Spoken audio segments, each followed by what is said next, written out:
Sir जी, इसको आपने class नहीं समझना, सिर्फ बैठे हैं गपशप लावांगे तो बस आज खत्म कर देंगे, ठीक है।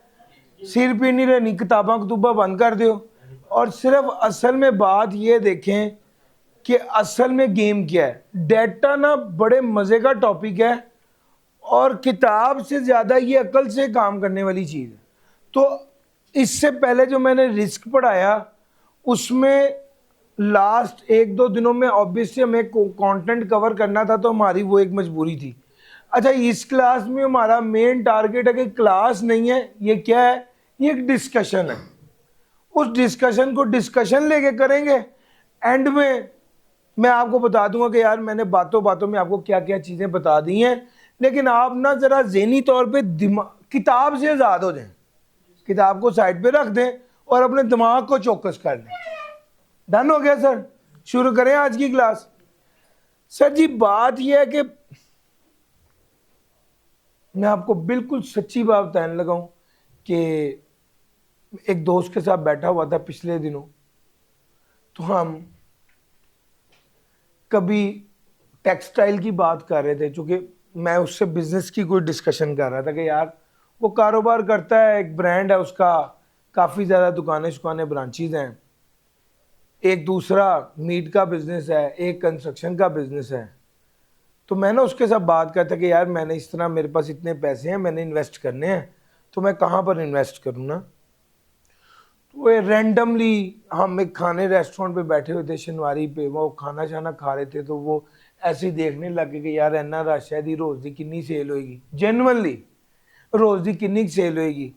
मैं उत्ते नीचे गड्डियां सारियां देखी, मैं घट तो घट 20 लाख रुपया पर डे की सेल है। अच्छा, 20 लाख रुपया अगर पर, मैं क्या तुसी क्लास नहीं ले रहे, तुसी सिर्फ बैठे हुए गल्लां बातां करनियां, ठीक हो गया।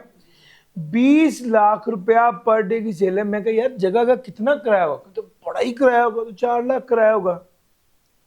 अच्छा, 4 लाख किराया, लड़कों का कितना होगा।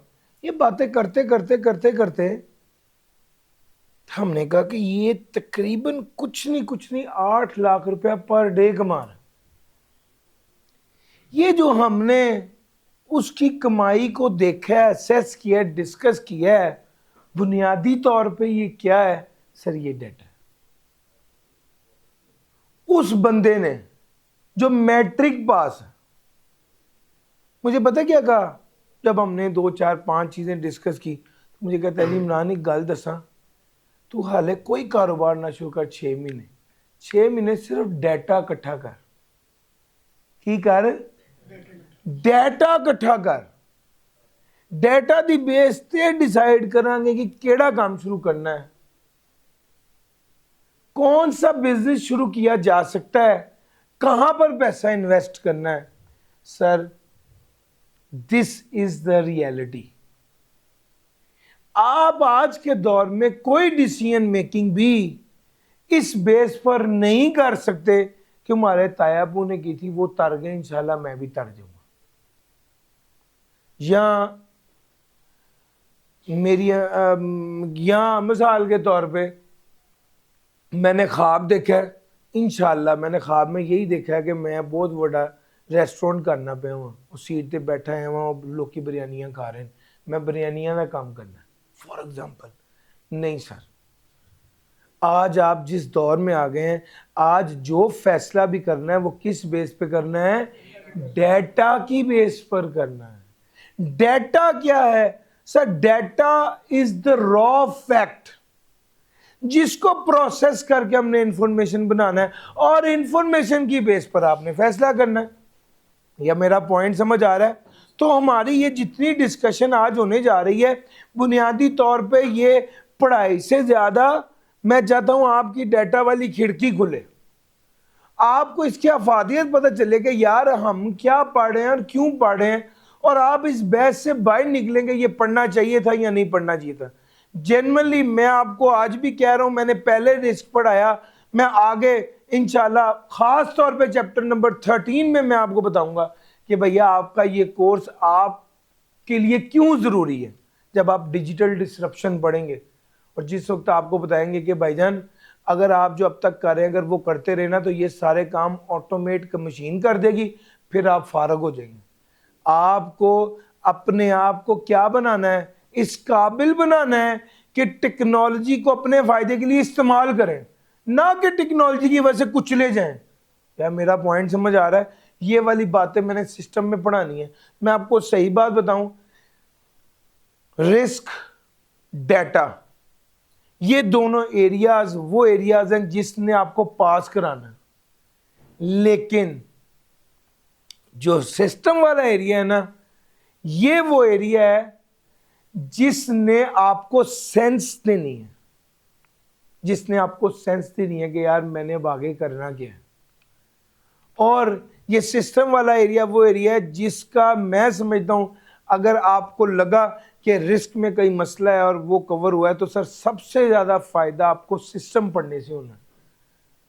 90% बच्चे, 90 से 95% बच्चों को सिस्टम की अलिफ बे भी नहीं पता। उन्होंने सिर्फ ये सोचा हुआ कि यार देखते हैं क्या होता है, इंशाल्लाह कर लेते हैं, इसके अलावा उन्हें कुछ पता नहीं है। और वो ये सोच रहे हैं कि रट्टा मार के कर लेंगे। सर जी अगर रट्टा मार के सिस्टम हो गया तो सर जो आप कहेंगे ना वो मैं आपको इनाम जरूर दूंगा। सर जी कॉन्सेप्ट की बेस पर चीजें याद रहती हैं, आप एक सफा याद नहीं कर सकते, एक पेज आप रिटेन नहीं कर सकते अगर आपको उसके बैक एंड पे उसकी लॉजिक ही नहीं पता। और अगर लॉजिक पता है तो 1000 सफ़ों वाली किताब आपके दिमाग में होती है। मैं वर्किंग ही लॉजिक के ऊपर कर रहा हूं, मैं तो वर्किंग ही एग्जांपल्स के ऊपर कर रहा हूं, मैं तो वर्किंग ही इस चीज पे कर रहा हूं कि यार मैं आपको इस काबिल बनाऊंगा जब वो पढ़ रहे हो ना तो आपको समझ आ रही, अच्छा यार सर ने ये बात की थी। आपके जहन में कोई वाकया, कोई किस्सा, कोई इंसिडेंट हो जिस बेस पर आप उस चीज को पढ़ें और आप वो आपके लिए अंडरस्टैंडेबल हो जाए। पॉइंट समझ आ रहा है? सब मेरी तो सब्जेक्ट को पढ़ाने की थीम ही है। बहरहाल डाटा की बात करते हैं, सिस्टम की बात बस बाय द वे चली और मैंने सबसे ज्यादा अलहदा, सबसे ज्यादा मेहनत उस एरिया पे की है जो मैं समझता हूँ बच्चों के लिए बिल्कुल ऊपर से गुजर गया है। 2 चैप्टर पढ़ने के बाद बच्चा जो है ना वो आवाजार हो जाता है सिस्टम के, हालांकि सिस्टम बड़े काम की चीज है, लेकिन उस अप्रोच से बच्चा पढ़ ही नहीं पाया उसको। नहीं सर इंशाल्लाह सिस्टम की बात इंशाल्लाह हम मंडे वाले दिन से करेंगे। मैं यकीन करें मैं इस वक्त मार्केटिंग नहीं कर रहा, बस एक जज्बात थे जो मैंने आपको कह दिए। सर डाटा की बात ही करते हैं। सर जी चैप्टर नंबर 1 डाटा। डाटा क्या है? डाटा रॉ फैक्ट है जिससे इंफॉर्मेशन एक्सट्रैक्ट करेंगे और इंफॉर्मेशन की बेस पर डिसीजन मेकिंग होगी। बिल्कुल मुख्तसर। सर जी आप लोगों के पास हर रोज एक अटेंडेंस शीट आती है, आप अटेंडेंस शीट पर अपना फोन नंबर, अपना नेम, अपना क्या कहते हैं फोन नंबर लिखेंगे, नेम लिखेंगे, CRN लिखेंगे, ठीक हो गया, इलाका लिख देंगे। सर ये वाला डाटा आपने, ये जो शीट मेरे पास शाम को आती है ना जिसको देख के मैं हिसाब लगा तो अच्छा आज फिजिकल में फॉर एग्जांपल 89 बच्चे आए हैं और ऑनलाइन में 216 बच्चे थे। फिजिकल के 89 बच्चे का डाटा मेरे पास है, ऑनलाइन के 216 बच्चे का डाटा मेरे पास है। ये सारा डाटा मेरे पास, ये डाटा है सर। इस डाटा को यूज करना है मैंने। कहां यूज करना? चला यार खुल के गल्ला करनी। सर हमने इस सेशन की कोई फीस तो नहीं रखी, ये सेशन फ्री ऑफ कॉस्ट है। इस सेशन का मकसद क्या है? हम आप लोगों को सर बिल्कुल सच, कमर्शियल और नॉन कमर्शियल दोनों पहलू डिस्कस करते हैं। सर ये खाक सर भी आखिर को 2 जमातें पढ़ा हुआ है, क्वालिफाइड चार्टर्ड अकाउंटेंट है, 10 साल से पढ़ा भी रहा है, रिसोर्सेज भी इस्तेमाल हो रहे हैं। ये तो आपको पता चल रहा है कि यार कॉस्ट तो इनकर हो रही है, ठीक है। तो ये जो कॉस्ट इनकर हो रही है इससे हमें क्या मिलेगा? रेवेन्यू मिलेगा। कितनी फीस दे रहे हैं ये पढ़ने की? हाँ अब मैं आपको बताता हूं। एक बच्चा है वो ये क्लास लेता है और वल्ला मेरी ख्वाहिश है कि वो पढ़ के पास हो जाए, तो मुझे क्या मिला? अल्लाह ताला आपको कामयाब करे। ये बात दुआ, मैं उस दुआ को, वल्लाह मेरे लिए वो हल्की चीज़ नहीं है, बहुत बड़ी चीज़ है, बहुत बड़ी चीज़ है सर। आप अल्लाह ताला आपको कामयाब करे, आप हर उस लेवल पर पहुंचे जहाँ पे आपको लगे कि यार एक करोड़पति बंदा भी कभी बड़ा मजबूर हो जाता है और उससे एक मदद चाहिए होती है। जो बंदा मांग रहा है ना आपसे कि भाई 10 रुपये दे दो, मैंने कुछ खाया नहीं हुआ, वो भी मजबूर होता है। और कोई बंदा अरबपति बंदा भी कभी किसी वजह से मजबूर हो जाता है। जब उसको हार्ट अटैक आ रहा होता है ना उस अरबपति बंदे को, तो उसके पास जितने अरबों की जो पैसा भी हो, उस वक्त उसको वो डॉक्टर चाहिए होता है जो उसको उस ट्रबल से निकाले, तो वो मजबूर हो जाता है सर। लो जी, मैं डेटा की बेस बना रहा हूं और ये सारा, फॉर एग्जाम्पल एक दिन का डाटा हमारे पास क्या आया, 216 बच्चे एक और 89 बच्चे एक, ये डाटा मेरे पास आ गया। अच्छा, ये जो डाटा मेरे पास आया, मैं, और मेरी ख्वाहिश है और मेरी खुशी ये है कि खुदा करे ये बच्चा पास हो जाए, तो मुझे क्या मिला, और बच्चा पास ना हो तो मुझे क्या मिला, देख लेते हैं। मैं आपको सिर्फ डाटा की पावर बताने लगा हूं सर जी। अगर आप पास कर गए और आपने ये एंडोर्स किया कि यार सर अली इमरान ने कमाल पढ़ाया है, पढ़ना हो तो उसी से ही पढ़ना, हम लोगों से गलती हो गई थी, फॉर एग्जाम्पल आपने ये कहा, तो मुझे एक गुड वॉइस मिल गई सर, वो बड़ी कमाल चीज है। दूसरे नंबर पे, अगर आप खुदा न खास्ता पास नहीं हो सके किसी भी मजबूरी से, तो आपके पास किसी अननोन बंदे के मुकाबले में एक ऐसा बंदा जिससे आपने क्लास पढ़ी हुई है वो ज्यादा रिलायबल होगा, जिससे आप क्लास ले सकते हैं। दूसरी बात। तीसरी बात, वो बच्चा जो अगले पेपर्स पढ़ रहा है, उसको उन पेपर्स में दिमाग में आ गया कि यार एसबीआई एक अच्छी जगह है, ये लोग अच्छे लोग हैं, अच्छे तरीके से काम करवाते हैं और लालची भी नहीं है। मॉक रखा है, उसकी फीस अलहदा है, रिवीजन रखा है, उसकी फीस अलहदा है, हर दूसरी बात पे पैसे नहीं मांगते। ठीक हो गया, तो भाई पास हो गया तो रिकग्निशन है, पास ना हुआ तो भी एक हम उसको सपोर्ट और सर्विस दे पाए। वो बंदा जिसने ड्यू पी के कहा है बहुत मजे की है, वो चाहे दोबारा पिए ना पिए, वो 4 लोगों को जब कह देता है कि यार ड्यू बड़ी मजे की, तो वो वहां से भी पैसे पूरे हो जाते हैं। मेरा पॉइंट समझ आ रहा है? सो अगर हम इसको कमर्शियली देखें, मैंने बड़ी प्योर कमर्शियल बात की, हालांकि अगर सिर्फ क्लास ही करानी है और इसके साथ जज्बात वाबस्ता ना हो तो ये एनर्जी नहीं निकलती, फिर सिर्फ अल्फाज होते हैं। आप लोगों को फील हुआ कि मैंने सिर्फ अल्फाज नहीं थे, ये एनर्जी भी थी, यस और नो? ये एनर्जी जज्बात की वजह से निकलती, चूंकि मैं जेन्युइनली इंटरेस्टेड हूं आपको पढ़ाने में और इस चीज में कि आप पास हो, उसी के लिए कोशिश भी करता हूं, उसका दर्द महसूस भी करता हूं, उसी के लिए वर्किंग भी कर रहा होता हूं। तो भाई ये सारी चीजें इसके साथ जुड़ी हुई हैं।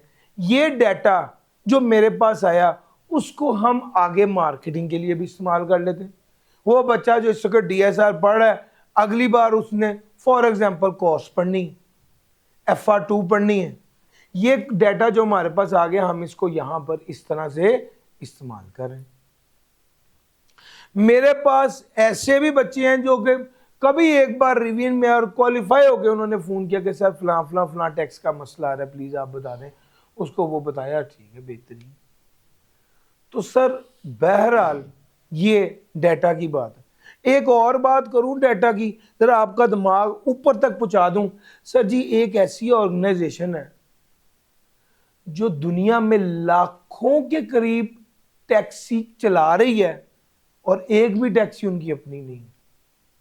हर रोज लाखों के करीब राइड्स लोग बुक करा रहे हैं और एक भी उनकी टैक्सी नहीं है। ऐसा है या नहीं है? सर किस बेस पर करा रहे हैं? डाटा की बेस पर। और उनके पास डाटा है ना, टैक्सी वाले का भी डाटा है, जो लोग राइड लेना चाहते हैं उसका भी डाटा है, और एक दिन में करोड़ों के करीब खाना डिलीवर हो रहा है और एक रेस्टोरेंट भी अपना नहीं। तो ये क्या है सर? ये डाटा की पावर है, ये डाटा की पावर है सर।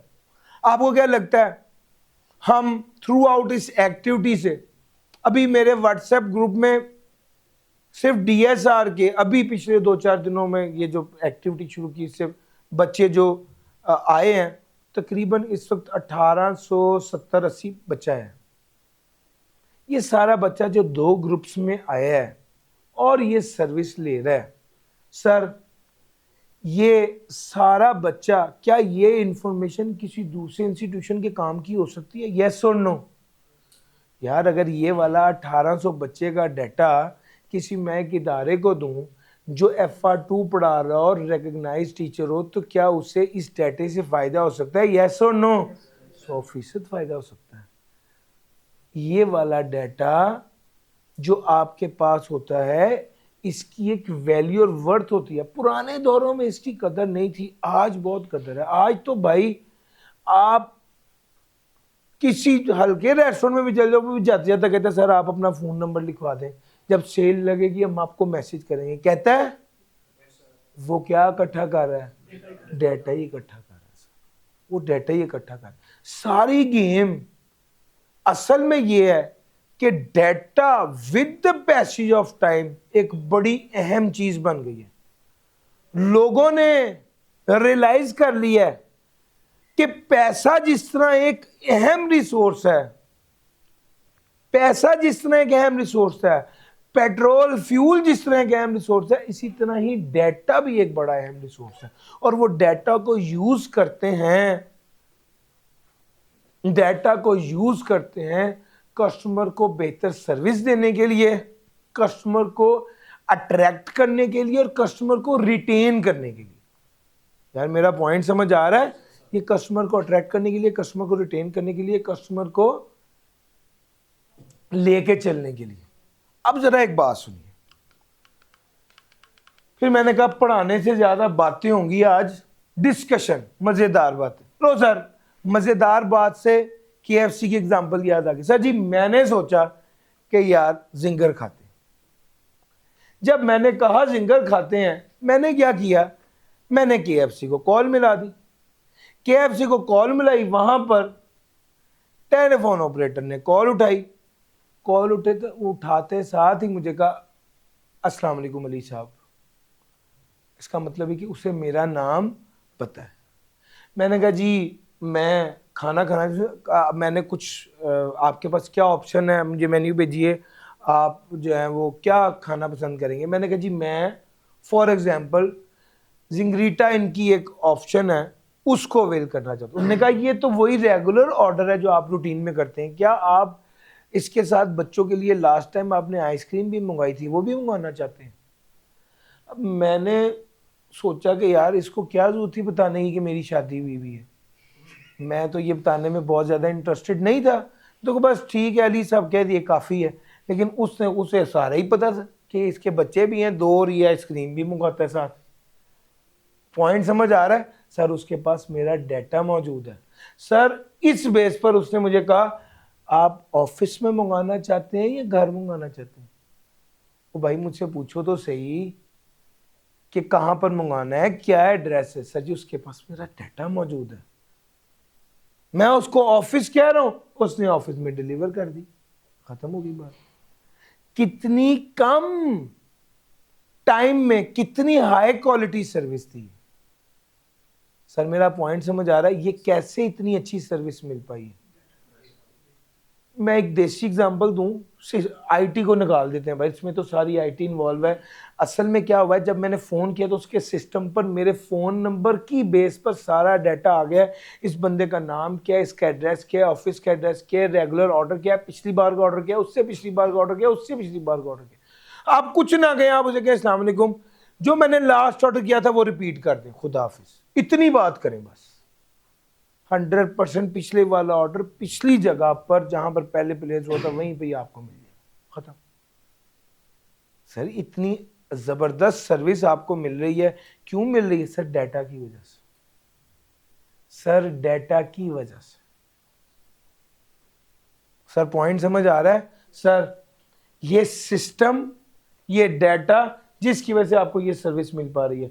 सर जी डाटा कितनी तरह का होता है? सर जी डाटा होता है एक क्वांटिटेटिव जो नंबर्स न्यूमेरिक्स की फॉर्म में होता है, एक क्वालिटेटिव जो कैरेक्टरिस्टिक्स की बात करता है।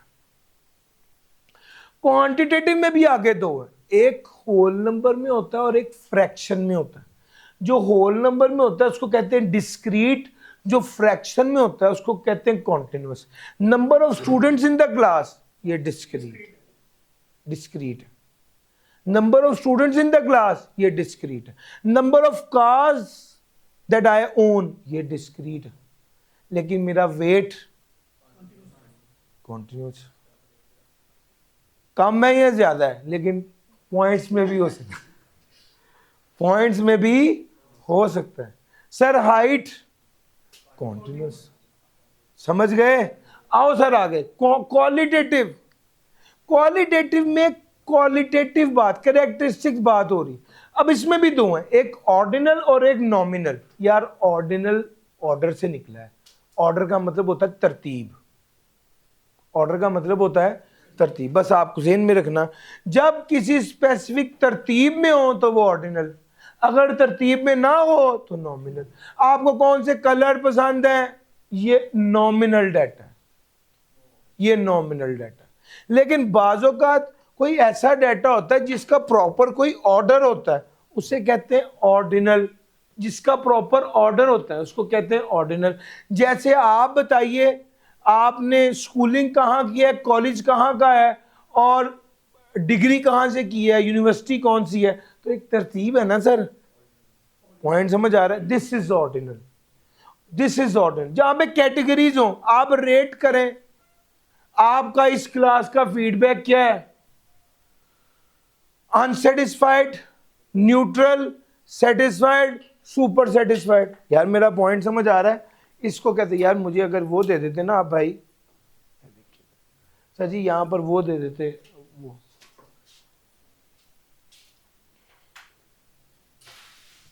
और मैं इसको समझाने के लिए अक्सर ये स्माइली बना देता हूं।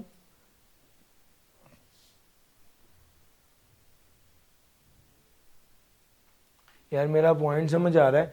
ये ऑर्डर है, ये तरतीब है, ये ऑर्डिनल डाटा है।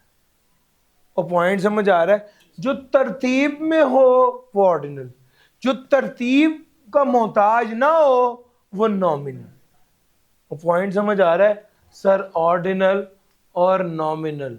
उसने एग्जांपल दी सेटिस्फैक्शन लेवल की, उस एग्जांपल दी एजुकेशन की। नॉमिनल में उसने जेंडर और मैरिटल स्टेटस और ब्लड टाइप, ये क्या है, ये nominal. Quantitative data, numbers, discrete और कॉन्टिन्यूअस। यार ये बातें तो हो गई ना, सीधी सीधी बात है। फिर उसके बाद है कैटेगरीज ऑफ डाटा।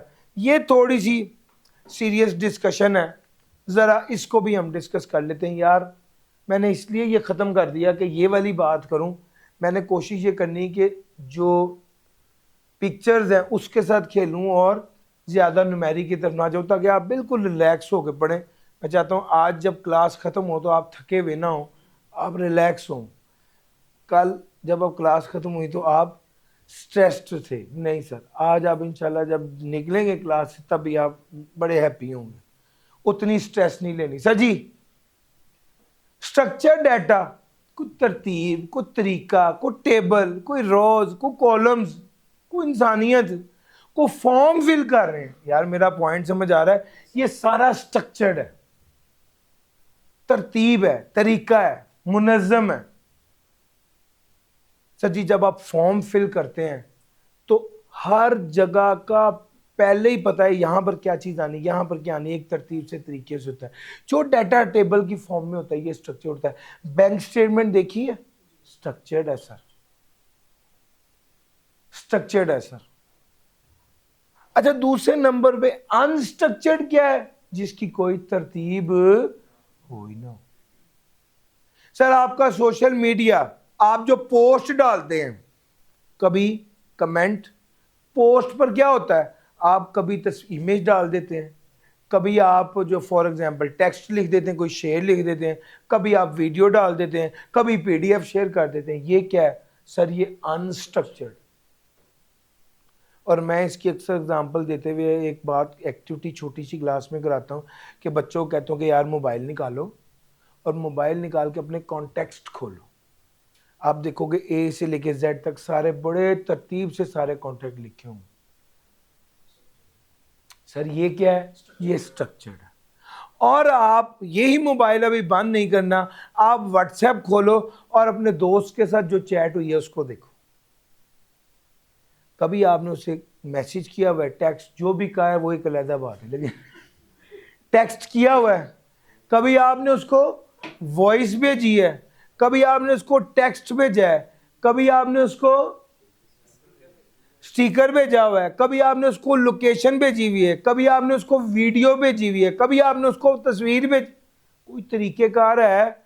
कोई तरीकेकार, कोई तरतीब नहीं है। ये अनस्ट्रक्चर्ड डाटा। अनस्ट्रक्चर्ड डाटा वो है जिसकी कोई तरतीब और कोई तरीकेकार, कोई स्टैंडर्ड नहीं। इसको अंग्रेजी जुबान में कहते हैं प्री डिफाइंड फॉर्मेट नहीं है, आपका फॉर्मेट डिफाइंड नहीं है।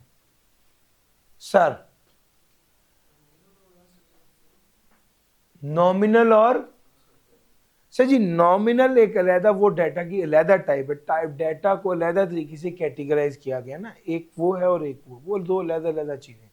सर मैं ना आपको एक बात बताना चाहता हूं, अगर मैं बता पाऊं तो यहां पर आओ यार। ये देखो, अब मेरे जेहन में ये बात आती है, सर की स्टोरी सुन के मेरे जेहन में ये बात आती है, इसका मतलब यह है कि कभी डाटा, कभी अगर सारा तरतीब में टेबल हो तो स्ट्रक्चर्ड है, लेकिन अगर तस्वीर भी हो और टेबल भी हो तो स्ट्रक्चर्ड नहीं है। यही बात आपके जेहन में आई? नहीं, ऐसा नहीं। सर जी ये एक फॉर्म है, इसमें यहां पे तस्वीर डलनी है, ऐसा ही है। यहां पर नाम भी है, यहां पर टेक्स्ट भी है। क्या ये स्ट्रक्चर्ड है या अनस्ट्रक्चर्ड है? स्ट्रक्चर्ड है। क्यों? इसमें तो तस्वीर भी आ रहा है, इसमें तो टेक्स्ट भी आ रहा है। सर प्री डिफाइंड फॉर्मेट है, तस्वीर वाली जगह पे टेक्स्ट नहीं आ सकता, टेक्स्ट वाली जगह पे तस्वीर नहीं आ सकती, फॉर्मेट पहले ही डिफाइन किया हुआ है, इसीलिए ये स्ट्रक्चर्ड। यार मेरा पॉइंट पिक कर गए हो? स्ट्रक्चर्ड का मतलब ये है कि फॉर्मेट प्री डिफाइंड हो। ये ना समझना कि अगर कहीं इमेज है तो वो स्ट्रक्चर्ड नहीं है, अगर कहीं वीडियो है तो स्ट्रक्चर्ड नहीं है। इसका मतलब ये कि जहां पर वीडियो है वहां पर वीडियो ही आए, वहां पर भी टेक्स्ट ना आए। मेरा पॉइंट समझ आ रहा है? ये है स्ट्रक्चर्ड डाटा। अनस्ट्रक्चर्ड की बात करें तो अनस्ट्रक्चर्ड में ये आपको एक एग्जांपल दी हुई है कि फॉर एग्जांपल पीडीएफ भी शेयर हो रही है, टेक्स्ट भी हो रहा है, लिंक भी हो रहा है, इमेज भी हो रहा है, वॉइस भी हो रहा है, सारा कुछ हो रहा है। कोई तरीका है कि अगला मैच, यानी आपसे पूछा जाए अगला मैसेज क्या है? टेक्स्ट हो सकता है, कुछ भी हो सकता है सर, कोई टेंशन नहीं है। ये क्या है सर? ये प्री डिफाइंड नहीं है, ये प्री डिफाइंड नहीं है, दिस इज अनस्ट्रक्चर्ड। अच्छा, अब ये जब स्ट्रक्चर्ड और अनस्ट्रक्चर्ड की लंबी चौड़ी बहस हो गई, तो अब अगला पहलू ये है कि सर जी इस्तेमाल किधर होता है? सर जी आपके सारे दफ्तरों में जो लेजर बन रहे हैं, ये कौन सा डाटा है? स्ट्रक्चर्ड है सर, स्ट्रक्चर्ड है 100%। आपकी जो बैंक स्टेटमेंट है ये कौन सा डाटा है? स्ट्रक्चर्ड है सर। सर आपके अकाउंट्स का सारा डाटा कौन सा डाटा है? स्ट्रक्चर्ड है सर। सर आपकी टेबल के फॉर्म में जो डाटा होता है वो सारा डाटा स्ट्रक्चर्ड डाटा है। फॉर्मली दफ्तरों के अंदर जो डाटा चल रहा होता है ये स्ट्रक्चर्ड होता है। और सोशल मीडिया पर, व्हाट्सएप ग्रुप पर, फेसबुक पर, इंस्टा पर, जहां पर कोई प्री डिफाइंड फॉर्मेट नहीं होता, ये कौन सा डाटा होता है? ये अनस्ट्रक्चर्ड डाटा होता है। अब क्या स्ट्रक्चर्ड डाटा यूजफुल है और अनस्ट्रक्चर्ड डाटा यूजफुल है? तो इसका जवाब है जी भाई, दोनों यूजफुल है। स्ट्रक्चर्ड डाटा भी यूजफुल है, अनस्ट्रक्चर्ड डाटा भी यूजफुल है। सर जी मिसाल ले लीजिए, हम बात करते हैं बैंक्स की। बैंक्स में जो बैंक स्टेटमेंट बन रही है, ये वाला डाटा स्ट्रक्चर्ड है, बहुत यूजफुल है कस्टमर्स को इन्फॉर्म करने के लिए कि क्या उनकी ट्रांजैक्शन रही। और बैंक के दफ्तर के अंदर जो एम्प्लॉयज के दरमियान में डाटा होता है, ये कौन सा डाटा है? अनस्ट्रक्चर्ड है। व्हाट्सएप ग्रुप में डाटा चल रहा है, जनरल चिट चैट हो रही है, सर क्या ये डाटा काम का होता है? बिल्कुल काम का होता है। ये कौन सा डाटा होता है? अनस्ट्रक्चर्ड डाटा होता है। तो अनस्ट्रक्चर्ड डाटा भी काम का हो सकता है, स्ट्रक्चर्ड डाटा भी काम का हो सकता है, डाटा तो दोनों तरह का काम का हो सकता है। सर जी फेसबुक पर जो डाटा है उस बेस पर असेस कर किया जाता है कि इस ब्रांड की वैल्यू क्या है, इस ब्रांड की वैल्यू क्या है। जब एसबीआई बनाना नया नया तो सर आतिफ ने पोस्ट लगानी शुरू की, फलां टीचर आ रहे हैं, फलां टीचर आ रहे हैं, फलां टीचर आ रहे हैं।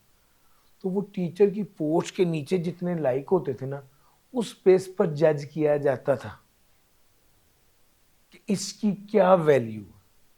मेरा पॉइंट समझ आ रहा है? हालांकि ये स्ट्रक्चर्ड डाटा तो नहीं था। लाइक्स करना, कमेंट करना, कमेंट के अंदर कभी कोई इमेज शेयर करता है, कभी इमोजी शेयर करता है, कभी लिंक शेयर करता है, ये क्या है सर? अनस्ट्रक्चर्ड। अब आप देखो अनस्ट्रक्चर्ड डाटा से भी तो काम की इंफॉर्मेशन एक्सट्रैक्ट कर रहे हो, यस और नो? तो भैया रिटेलर से फीडबैक लेना, रिटेलर से फीडबैक लेना, उनसे मैसेज करवा लेना, उनसे पोस्ट लगा के उनके व्यूज ले लेना, ये क्या है सर? ये अनस्ट्रक्चर्ड है। मैंने पोस्ट की है कि बच्चों कैसा रहा ये रिवीजन सेशन, एक बच्चे ने थम्स अप डाल दिए, एक बच्चे ने इमेज लगा दिया, एक बच्चे ने इमोजी लगा दिया, एक बच्चे ने क्या कर दिया, फॉर एग्जांपल एक बच्चे ने किसी दूसरे टीचर का नीचे लिंक लगा दिया। ठीक है ना सर, नॉर्मल बात है ना। अच्छा अब ये क्या, उस फीडबैक के नीचे एक बच्चे ने लिख दिया बहुत जबरदस्त, एक बच्चे ने वॉइस नोट किया कि सर बहुत अच्छा रहा। ये मुख्तलिफ तरह के रिएक्शंस हैं। ये सारा डाटा क्या है? अनस्ट्रक्चर्ड डाटा है।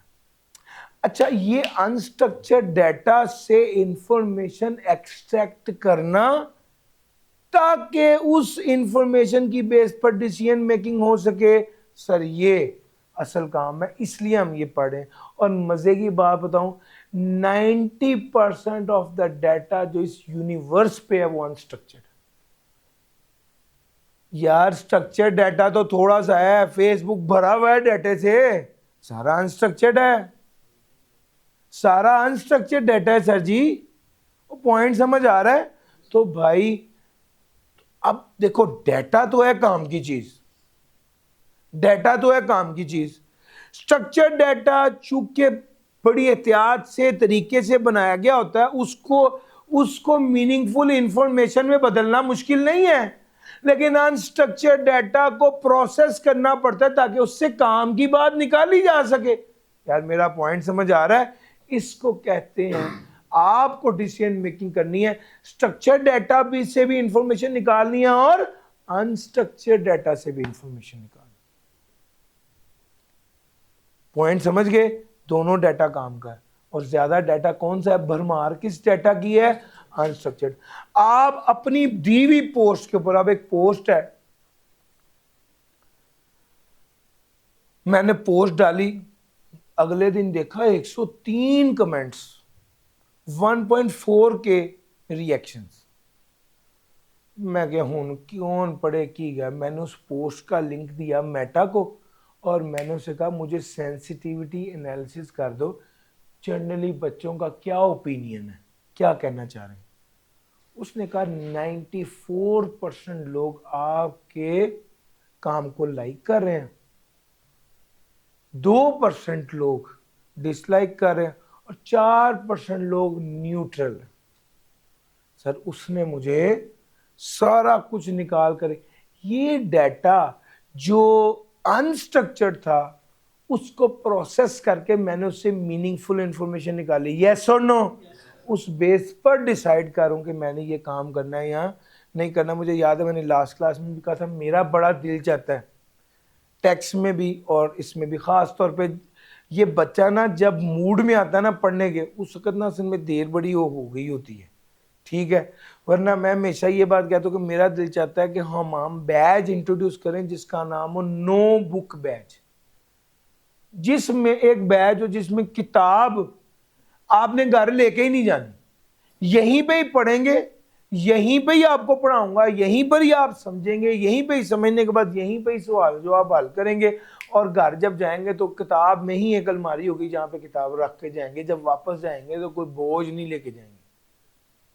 अब एक आइडिया है, ठीक हो गया। अब एक आइडिया है सर, असल में ये होना तो चाहिए लेकिन ये सिर्फ आखिरी 20 दिनों में ही होना चाहिए उसके अलावा तो आप शुरू में खुद बड़े बिजी होते हैं सर, ठीक हो गया। अब ये आइडिया है, मैं ये इसकी पोस्ट बना के डालता हूं और जो बच्चों का फीडबैक होता है उससे गेज करता हूं कि ये बैच शुरू करना है या नहीं करना। पॉइंट समझ आ रहा है सर? इसको कहा जाता है कि मैं डेटा से इंफॉर्मेशन एक्सट्रैक्ट कर रहा हूं और उसकी बेस पर डिसीजन मेकिंग कर रहा हूं। सर स्ट्रक्चर्ड और सेमी स्ट्रक्चर्ड दोनों समझ आ गए? सर जी आपका अब थोड़ा सा आगे चलता हूं और बात करता हूं semi structured data. Semi structured data वो डाटा है जो कुछ स्ट्रक्चर्ड कुछ अनस्ट्रक्चर्ड। सर जी अगर मैं ईमेल की बात करूं, to, from, CC, BCC, subject, ये स्ट्रक्चर्ड पार्ट है इसका।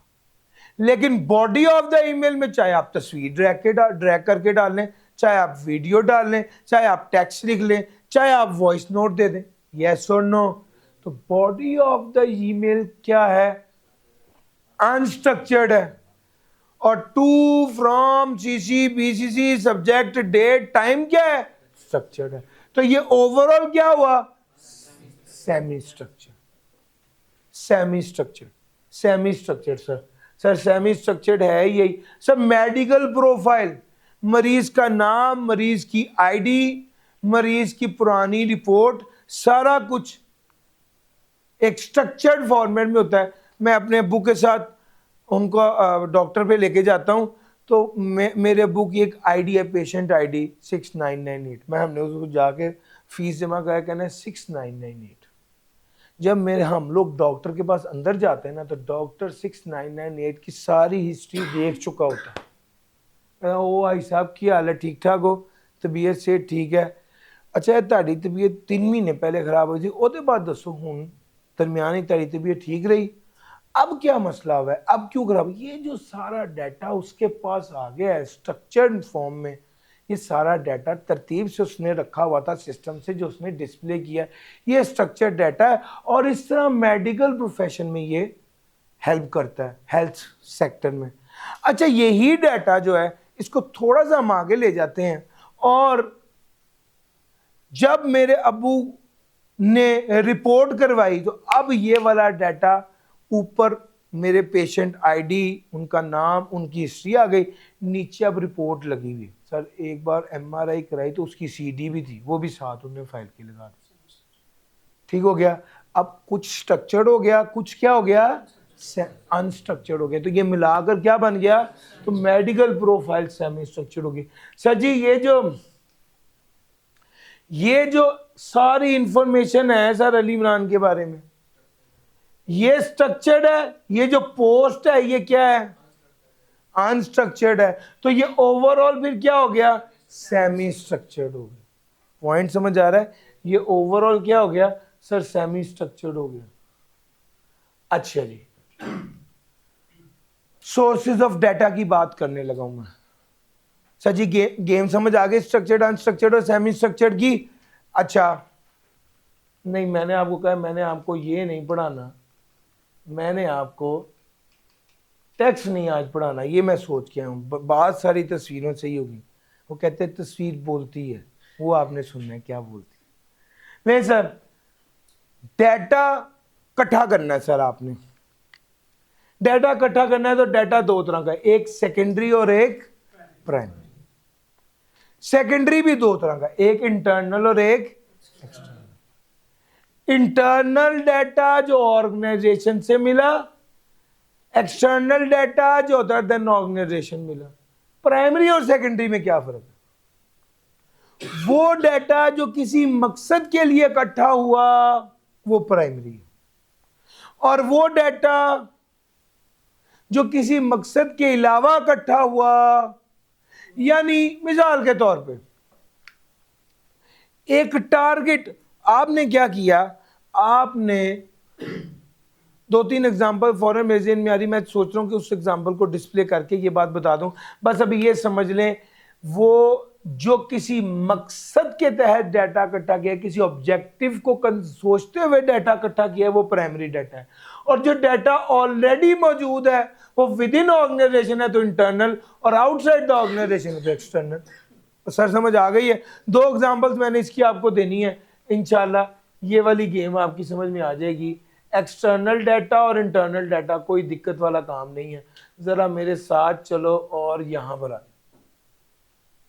सर जी, गवर्नमेंट वालों ने सोचा हम एक नई प्रोडक्ट बनाते हैं, पाइनएप्पल ड्रिंक। अब जब उन्होंने ये सोचा कि हमने एक पाइनएप्पल ड्रिंक बनाना है तो क्या उन्हें क्या करना चाहिए? उन्हें सोचना चाहिए कि ये वाली ड्रिंक कितने मजे की बनेगी, और ये सोच के उन्हें फौरन प्रोडक्शन शुरू कर देनी चाहिए। यस और नो? तो क्या करना चाहिए? डाटा इकट्ठा करना चाहिए। शाबाश, इधर तक तो आप आ गए हैं कि भैया मुंह चुप के कोई काम नहीं करीदा, हमेशा डाटा की बेस पर फैसला करना है। अच्छा, जब आपने सोचा कि यार ये स्टार्ट नहीं करना, पहले क्या करना है? डाटा कलेक्ट करना है, फिर स्टार्ट करना है। अब डाटा कलेक्ट करने के दो तरीके, एक प्राइमरी और एक सेकेंडरी। सेकेंडरी वो है जो ऑलरेडी डाटा मौजूद है उसको मार्केट से लेना, अपनी ऑर्गेनाइजेशन से लेना। सर जी, इंटरनल में भी दो हैं, एक आपकी अपनी ऑर्गेनाइजेशन का डाटा, जैसे फॉर एग्जांपल गवर्नमेंट वालों की अपनी इस वक्त अनार कोला है, फ्रूटी ड्रिंक्स हैं, उनकी सेल की बेस पे सोचेंगे कि यार क्या हम पाइनएप्पल कोला इंट्रोड्यूस करें या ना करें। Internal data. और दूसरा एक्सटर्नल डाटा। एक्सटर्नल डाटा क्या है? मरी ब्यूरी। सर जी, जो मरी ब्यूरी है, इन लोगों की बिग एप्पल भी है और बिग पाइनएप्पल भी है। ठीक हो गया। अब इन्होंने सोचा यार हम शुरू करें या ना करें, एक बार देख लें मरी ब्यूरी जो बिग पाइनएप्पल बेचते हैं उसकी कितनी बिकती है, और क्या पाइनएप्पल फ्लेवर में लोग कार्बोनेटेड ड्रिंक पसंद भी करते हैं या नहीं करते, हम करें भी या ना करें। सर एक्सटर्नल डाटा, उसके अलावा लॉज एंड रेगुलेशंस क्या हैं? प्रोडक्ट को रजिस्टर करना पड़ेगा, हेल्थ के जो इदारे हैं, फूड अथॉरिटी, उनसे अप्रूवल है। कौन कौन से लॉज एंड रेगुलेशंस क्या हैं ये भी देखना है, और आपके कंपेटिटर की इंफॉर्मेशन भी देखनी है। ये हो गया एक्सटर्नल और वो हो गया इंटरनल। सर जी, ये सारा डाटा सेकेंडरी डाटा है। सेकेंडरी डाटा वो है जो ऑलरेडी मौजूद था और आप उसको इस्तेमाल करें। प्राइमरी डाटा वो है जो खास तौर पे आपने खुद जनरेट करना है, खास टारगेट के साथ। यानी आपने पाइनएप्पल ड्रिंक बनाना है या नहीं बनाना, या इसकी प्रोडक्शन करके मार्केट में बेचना है या नहीं बेचना, इसके लिए आप सैंपल ड्रिंक बना के जगह जगह पर लोगों को फ्री में पिलाते हैं और उनसे सर्वे लेते हैं। सर्वे क्या लिया? सर्वे लिया कि यार आप लोगों को इसका जायका कैसा लगा, कलर कैसा लगा, पैकिंग कैसी लगी, और फ्लेवर ठीक हो गया। कुछ चीज़ें देखी और लोगों से पूछा आपको क्या लगता है कहाँ पे इम्प्रूवमेंट होनी चाहिए। ये सारी बात अब आप देख रहे हो डाटा। मैं मुंह उठा के ड्रिंक नहीं शुरू किया, डाटा कलेक्ट कर रहा हूँ, इंटरनल भी, एक्सटर्नल भी, प्राइमरी भी और सेकेंडरी। और प्राइमरी की थीम समझ आई है सर? बजाय इसके कि मैं ये सोचूं, प्राइमरी का मतलब है खास तौर पे उस टारगेट के लिए डाटा। सेकेंडरी का मतलब है पड़े हुए डाटा को इस्तेमाल करना। प्राइमरी का मतलब है नया डाटा जनरेट करना। यार पॉइंट समझ आ रहा है? सर जी, प्रोडक्शन स्टार्ट हो जाएगी और फिर जाके पैसे कमाएंगे। तो मेरा पॉइंट समझ आ रहा है? सर जी ये क्या है? सर जी ये सारा साइकिल था हमारा। मैंने आपको इस टॉपिक के अंदर, इस डायग्राम के अंदर primary data, secondary data, internal data, external data, ये सारा पढ़ा दिया। क्या आपको ये सारी बात समझ आ गई? यस और नो? सर एक एक्टिविटी छोटी सी और करते हैं, और वो एक्टिविटी अगर आप कर गए तो इसका मतलब है कि आपको इसकी बेस बड़ी स्ट्रॉन्ग समझ आ गई। सर जी डाटा कलेक्ट करते हुए इस चीज को इंश्योर करना है कि डाटा रेलिवेंट होना चाहिए, रिलायबल होना चाहिए और एक्यूरेट होना चाहिए। रेलिवेंट का मतलब है जिस क्या उस मिसाल के तौर पे एक बच्चा ये पूछता है आपसे कि यार सर अली इमरान डाटा कैसा पढ़ाते हैं, तो आप कहते हो कि यार ये सर के टेक्स्ट के लेक्चर हैं, ये ज़रा देख लो। वो टेक्स्ट के लेक्चर से डाटा की टीचिंग स्किल को गेज कर रहा है, सही कर रहा है या गलत कर रहा है? सर उसके पास रेलिवेंट डाटा मौजूद ही नहीं है। बात नंबर 1। एक्यूरेसी का मतलब है डाटा एक्यूरेट हो। सर आपने डिसीजन मेकिंग करनी है, फैसला बड़ा है सर, पैसा लगना है, तो ये ना हो कि जिस डाटा की बेस पर आप सारा पैसा लगा रहे हैं वो ठीक ना हो। टाइमलीनेस का क्या मतलब है? Using data that reflects the current state of affairs to make informed decision. Sir ji वो अगला पॉइंट ये है कि आपको जिस वक्त डाटा दरकार है वो वहां पर मिलना चाहिए। अगर वो नहीं मिला तो जब देखे ना, अब जब जरूरत थी तब डाटा अवेलेबल नहीं था तो बाद में लानत भेजें, जो भी है हमारे किस काम का ऐसा। हमने तो डिसीजन कर लिया, उसके बाद डाटा है भाई ये ले हुनर की करिए। पॉइंट समझ आ रहा है? सर ये एक और एग्जांपल जो मैं नॉर्मली एक केस स्टडी है जो पिच करता हूँ क्लास में, वो बच्चों को शौक भी होता है चूँकि ज़्यादातर बच्चे हॉस्टल्स में होते हैं और वो हर रोज़ हॉस्टल का सुबह दोपहर शाम खाना खा के यही सोचते कि यार ये बड़ा पैसा कमाता है, इंशाल्लाह मेरा सीए होगा ना तो पहले मैंने हॉस्टल ज़रूर खोलना है। फिर जैसे ही वो सीए क्वालिफाई करते तो कहते हैं यार अल्लाह का शुक्र है हम बड़े बेहतर हैं, हमें क्या ज़रूरत है लोगों के कपड़े धोने की, और लोगों को सुबह दोपहर शाम 3 टाइम खाना भी खिलाओ, फिर भी लोग बातें सुनाते हैं। वो पॉइंट समझ आ रहा है? लेकिन जितना अरसा वो स्टूडेंट हॉस्टल में रहते हैं ना, उसको हर लम्हे यही रहता है, लोग खाना हमें क्या दे रहे हैं और पैसे कितने लेते हैं, कमा तो ये रहे हैं। वो पॉइंट समझ आ रहा है? सर जी सवाल ये है, हम हॉस्टल की एक एग्जांपल लेते हैं। सवाल ये है कि सर 3 करोड़, अब डिसीजन मेकिंग है ना, डिसीजन मेकिंग करनी है क्या, 3 करोड़ रुपए का पिछली गली में हॉस्टल मिल रहा है, 3 करोड़ रुपए की इन्वेस्टमेंट है, 200 बंदे की कैपेसिटी है, एक बच्चे से 15,000 रुपया लेंगे, सिक्योरिटी, अच्छा ये हमारी इनकम होगी, सिक्योरिटी का खर्चा, यूटिलिटीज़ का खर्चा, वाईफाई का खर्चा, मेंटेनेंस का खर्चा, इस्त्री का खर्चा, खाने का खर्चा, ये सारा कुछ हमने कैलकुलेट कर लिया। अब फैसला करना है, इतना इतना खर्चा होना है, मुझे डाटा चाहिए, मैं देखूंगा, प्लान बना रहा हूँ, गैस वर्क नहीं है बल्कि क्या कर रहा हूँ, डाटा। मैंने कहा यार इंटरनल डाटा पकड़ो, मैंने करना है ना, मैंने कहा लाओ यार, देखा हमारे पास कितना बच्चा बड़ा, 5,000 बच्चे एनरोल है। हमने कहा यार मसला ही नहीं है, 200 बच्चे की कैपेसिटी है, 5,000 बच्चा जो है वो उसमें से 200 भी ना निकलेगा। सर क्या किया, फौरन 3 करोड़ रुपया दे के हॉस्टल शुरू कर लिया। हॉस्टल जब शुरू किया, हॉस्टल वाले को पैसे दे दिए, सर जी पता चला कि 5,000 में से फॉर एग्जांपल 4,500 तो ऑनलाइन है। अब जो बच्चा ऑनलाइन है उसने हॉस्टल की सर्विस लेनी है, सारा प्रोग्राम जो फैसला कर रहे हैं वो फैसला रेलिवेंट ही नहीं है। सर जो इन्फॉर्मेशन ले रहे हैं वो रेलिवेंट ही नहीं है, हमें तो सिर्फ फिजिकल स्टूडेंट जितने एनरोल्ड हैं उस बेस पर फैसला करना था।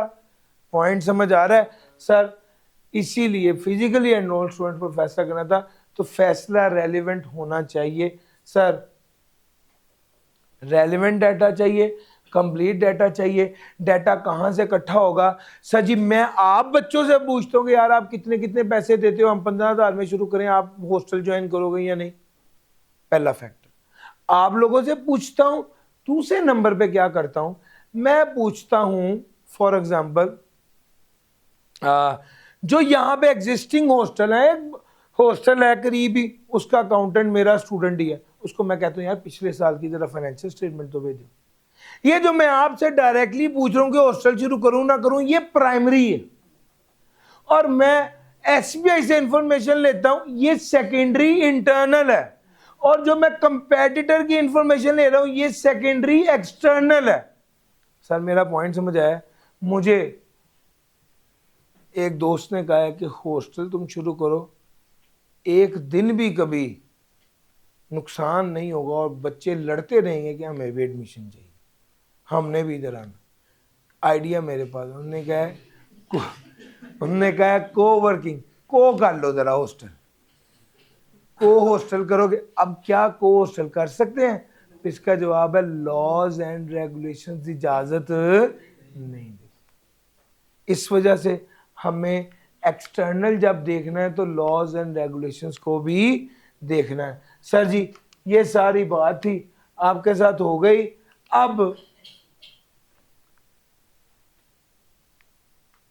External information, internal information, primary information, secondary information, ये सारा कुछ मैंने आपको 2 एग्जांपल्स के ज़रिए बड़ी डिटेल में पिच कर दिया। अब सिर्फ रीड करना रह गया और मैंने आपको कहा कि यार मैंने तो पढ़ाना है आज तस्वीरों से, ताकि आप जब उठ के जाएं तो भी आप इस तरह ही फ्रेश हो। ठीक है सर जी, चैप्टर नंबर 1 की आखिरी बात, और वो है एथिकल प्रिंसिपल क्या है। Sir ji what is ethics? Sir हर प्रोफेशन की एथिक्स होती है, इसी तरह ही डाटा एनालाइज करना, डाटा से रिलेटेड जो एरिया उसकी भी एथिक्स है, एथिक्स होती है। एथिक्स ना किसी भी प्रोफेशन में डिफाइन करते हैं कि what is right and what is wrong.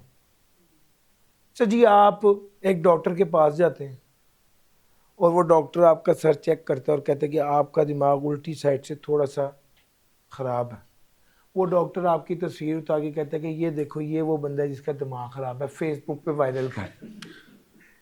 Sir क्या उसे ऐसे करना चाहिए? नहीं करना चाहिए। क्यों? सर ये डॉक्टर की एथिक्स के खिलाफ। और आपने अक्सर नोट किया होगा कि जो लोग वीडियो बनाते हैं कि मैं इनकी इजाज़त से ये वीडियो बना रहा हूँ, कहते हैं, क्योंकि लोग बाद में केस कर देते हैं।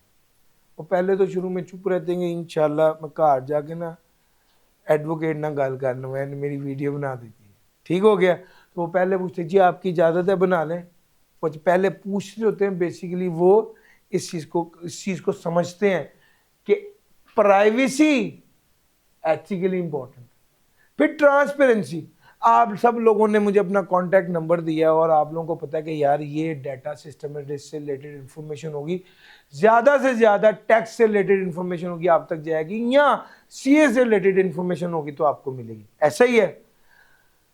अब जिस ग्रुप में आप ऐड हुए हैं, कल से उसमें इश्तिहारा शुरू हो जाए कि ये 10 मरले का घर बराए फरोख्त है, या ये इश्तिहार आने लग जाए कि फॉर एग्जांपल कोई ऐसा इश्तिहार जो आपसे रेलिवेंट नहीं है, बिल्कुल भी रेलिवेंट नहीं है, तो फिर वो जो इन्फॉर्मेशन है, मेरे दिन में 2-3 शरारती बातें आई थी, मैंने कहा यार रहने देते हैं, क्योंकि आप सीए कर रहे हैं ना, ज़रूरत रिश्ता का इश्तिहार आ गया तो आपके किसी आपने कहना है कि यार अभी मैं इस पोजीशन में नहीं हूँ, मैंने पढ़ना है, लेकिन वो इश्तिहार से आप डिस्ट्रैक्ट ज़रूर हो जाएंगे कि लोगों की शादियाँ हो रही हैं और मैं इधर ही बैठा हूँ। ठीक हो गया। तो सर मकसद बात करने की, उस तरह की इंफॉर्मेशन आपने जब अपना कॉन्टैक्ट नंबर दिया है तो इसका मतलब है कि आप एक्सपेक्ट कर रहे हैं कि रिलेटेड इंफॉर्मेशन आप तक पहुंचेगी। Sir this is transparency. Ensure करें कि data collection procedures are clear to individual. जो डाटा कलेक्ट किए जा रहे हैं वो उनके सामने। बाज़ औक़ात ऐसा भी हो जाता है कि ये जो रोड पर खड़े इंटरव्यूज़ ले रहे होते हैं, या मैंने अक्सर देखा है 1-2 लोगों को सोशल मीडिया पे, यासिर शामी को, वो बातों बातों में बेइज्जती बड़ी करता है लोगों की, मजाक बड़ा उड़ा देते हैं। अच्छा वो मुझे और जिन लोगों की बाज़-औक़ात कैपेसिटी होती है वो they are in a position कि वो उस पर केस कर दें, लेकिन वो करता है कि वो पहले उनको बताया था कि जी ऐसे ऐसे होगा, आपको कोई इतराज़ तो नहीं, वो ओके कर देते हैं, तो बाद में वो कर देता है। हालांकि ट्रांसपेरेंसी होनी चाहिए। आपको पता हो, सर देखिए मेरी बात सुने, आपको पता होना चाहिए वेरी क्लियरली कि वो किस मकसद के लिए आपकी इंफॉर्मेशन इस्तेमाल करेगा और कहाँ इस्तेमाल करेगा। सर वो एडिट कर देता है, उल्टी बातें दरमियान में डाल देता है जो बेसिकली एथिकल कंसिडरेशन से बाहर चल जाती हैं। एथिकली वो ठीक नहीं थी। सिक्योरिटी का क्या मतलब है sir? Protecting collecting data from unauthorised access. Sir ये आपकी पर्सनल इंफॉर्मेशन मेरे पास है, आपका फ़ोन नंबर ही मेरे पास है। फॉर एग्जांपल गर्ल्स हैं, गर्ल्स का फ़ोन नंबर ज़्यादा सेंसिटिव होता है, तो सर अगर वो कॉन्टैक्ट इन्फॉर्मेशन जो हमारे पास है, हम उसको क्या करते हैं, मेक श्योर करते हैं कि ये इन्फॉर्मेशन किसी अनऑथराइज बंदे पर के पास ना जाए। ठीक हो गया सर। फेयरनेस, फेयरनेस का मतलब है जो डाटा कलेक्ट किया जा रहा है वो बाइस्ड नहीं होना चाहिए डाटा। मिसाल के तौर पे हमने एक एग्जांपल ये दी थी कि हमने एक सोशल मीडिया पर एक एक्सपेरिमेंट ये था कि हमने 15 लोगों से पूछा कि आपको पीटीआई की परफॉर्मेंस बेहतर लगी पंजाब में या नून लीग की, क्या इसका पीएमएलएन की, मरीम नवाज की। 12 लोगों ने कहा मरीम नवाज की, 3 लोगों ने कहा पीटीआई की। तो बस हमने वो 3 लोगों के जो इंटरव्यू थे वो रिकॉर्ड करके सोशल मीडिया पे डाल दिए कि अवाम खुद फैसला, वहाँ ने फैसला सुना दिया। और सर समझ आ रही? इसका मतलब है कि आप क्या हैं, बाइस्ड हैं, फेयर नहीं। लो सर ये सारी बातें थी चैप्टर नंबर 1 के बारे में। मैंने आपको सारी बातें क्लियर कर दी। भाईजान आप थके तो नहीं? सही रहा? चैप्टर पूरा कवर किया है। और अब मैं अगले चैप्टर की तरफ जाऊंगा, वो भी बड़े मजे का चैप्टर है। मैंने आपको बताया आज जब आप उठकर जाएंगे तो आप फ्रेश होंगे कि यार ये तो वाकई सर ने पढ़ाया ही नहीं आज।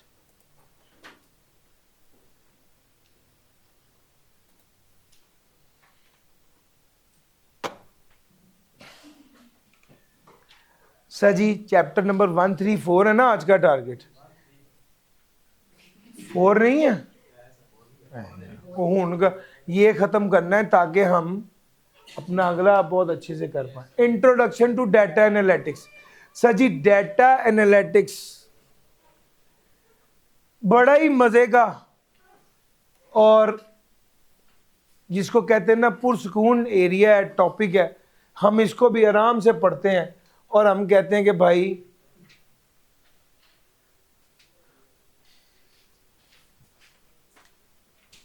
मेरे पास तो एक ही ऑप्शन है कि मैं तुझे कहूँ कि बाहर जाके देख ले। सर 7 स्टेजेस हैं, 1, 2, 3, 4, 5, 6, 7। डाटा एनालिटिक्स की 7 स्टेजेस हैं।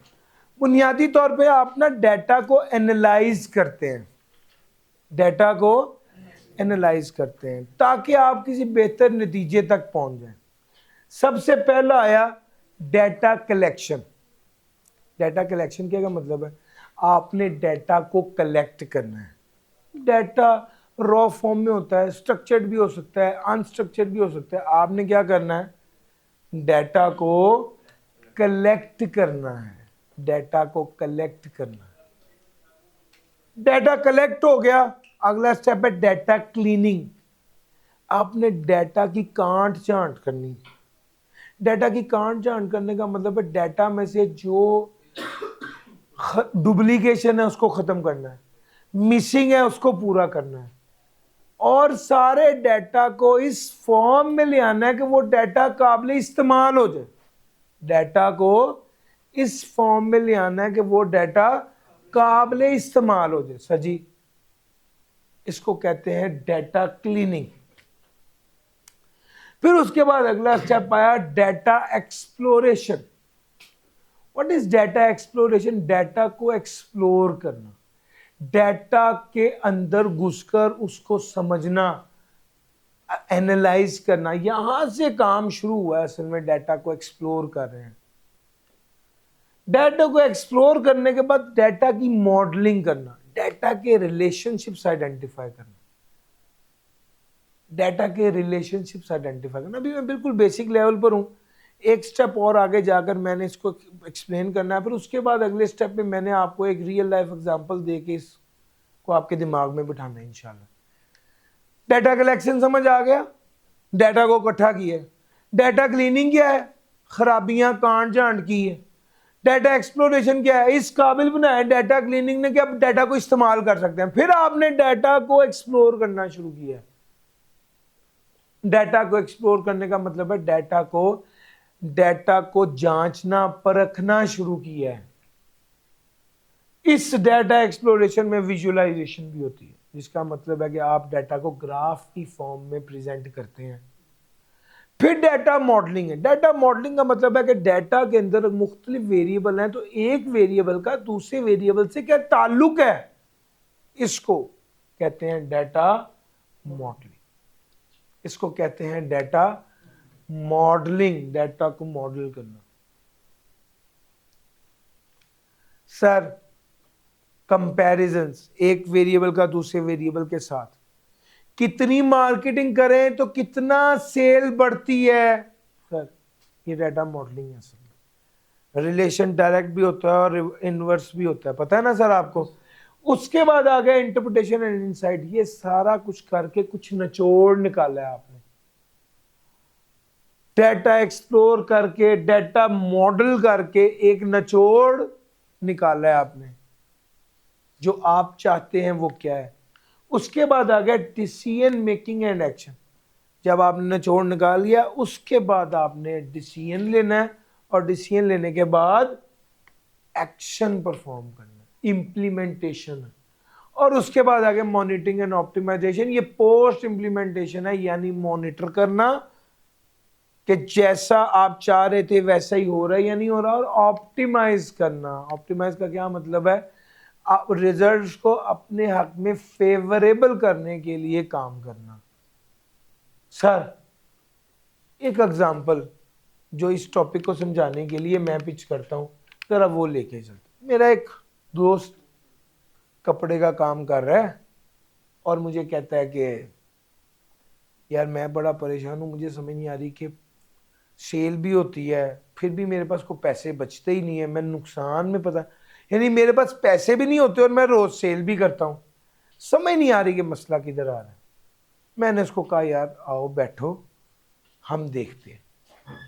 वो मेरे पास आया, मैंने उससे पूछा कि हाँ भाई तुम परेशान हो, चक्कर क्या है। मैंने उससे कहा जी, अब मैं उसके पास बैठ गया और अब मैं डाटा कलेक्ट करने लगा। मैंने उससे कहा यार तुम्हारी क्या सेल होती है।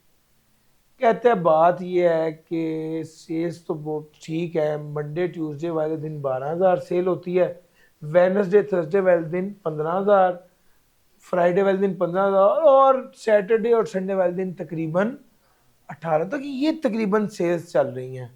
समझ ये नहीं आ रही कि मेरा पैसा जाता किधर है। 6 माह साल बाद फिर दोबारा मैं मकरूज हो जाता हूँ, हालांकि मैं सेल भी करता हूँ। अच्छा, मैंने कहा अच्छा यार मुझे आप ये बताओ कि खर्चों का क्या सूरत हाल है और प्रॉफिट मार्जिन कितना है। कहते यार जितने का मैं लेता हूँ ना 20% प्रॉफिट मार्जिन है मेरा।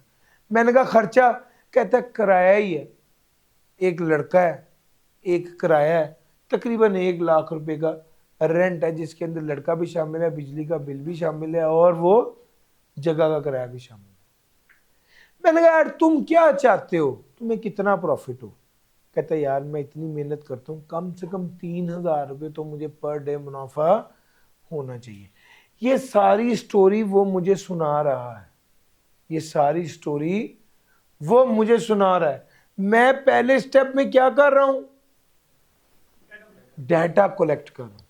ये डाटा स्ट्रक्चर्ड भी हो सकता है, अनस्ट्रक्चर्ड भी हो सकता है, बहरहाल मैं कलेक्ट कर रहा हूं। यस, डाटा क्लीनिंग की बात करते, अगला स्टेप आ गया डाटा क्लीनिंग। मैंने कहा जब सेल की बात हुई तो तुमने मुझे पर मंथ बताया, लेकिन जब पर डे बताया, लेकिन जब वर्कर्स की बात हुई है तो तुमने मुझे पर मंथ बताया। डाटा को क्या होना चाहिए, डाटा को तो कंसिस्टेंट होना चाहिए, डाटा को क्लीन होना चाहिए।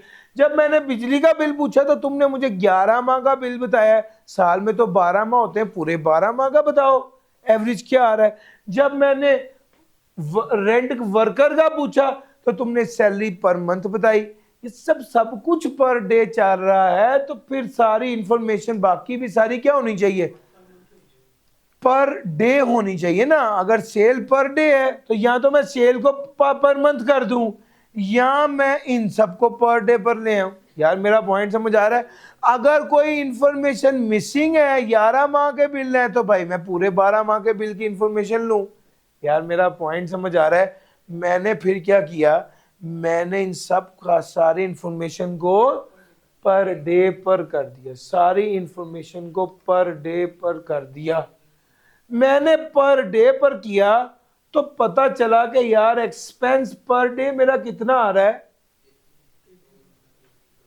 अच्छा, यहां पर मैं चला जाता हूं, यहां तक आपको रोकता हूं।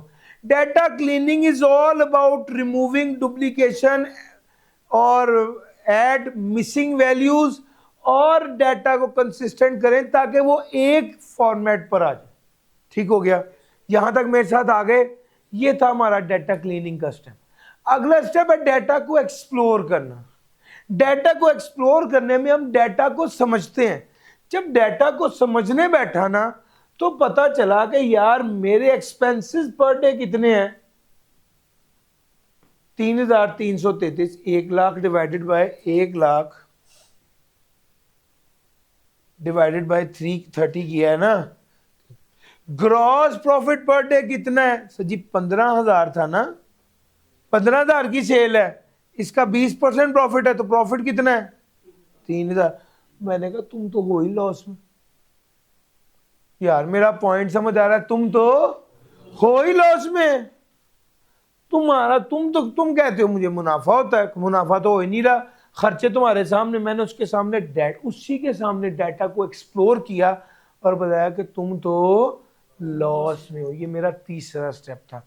मैंने फिर एक काम और किया, मैंने उसको ना एक विजुअलाइजेशन बनाई कि तुम्हारी सर डाटा एक्सप्लोरेशन के अंदर बुनियादी तौर पे डाटा को ध्यान से देखना और डाटा को एक्सप्लोर करना और विजुअलाइजेशन है, चाहे वो ग्राफ की फॉर्म में हो, चाहे वो इस तरह से इसको क्या कहते हैं, बार चार्ट कहते हैं, बार चार्ट की फॉर्म में। असल में क्या है, विजुअलाइजेशन है। अब आपको एक झटके में पता चल जाएगा कि यार अच्छा किस किस तरह सेल्स क्या चल रही है। सर डाटा एक्सप्लोर कर लिया, डाटा एक्सप्लोर किया और एक्सप्लोर करते हुए बताया कि यार तुम तो लॉस में हो। थोड़ा सा गौर किया तो पता चला कि यार ना तुम मार्केटिंग कर रहे हो और तुम्हारी सेल कम है। अगर तुमने सरवाइव करना है तो तुम्हें सेल को बढ़ाना पड़ेगा।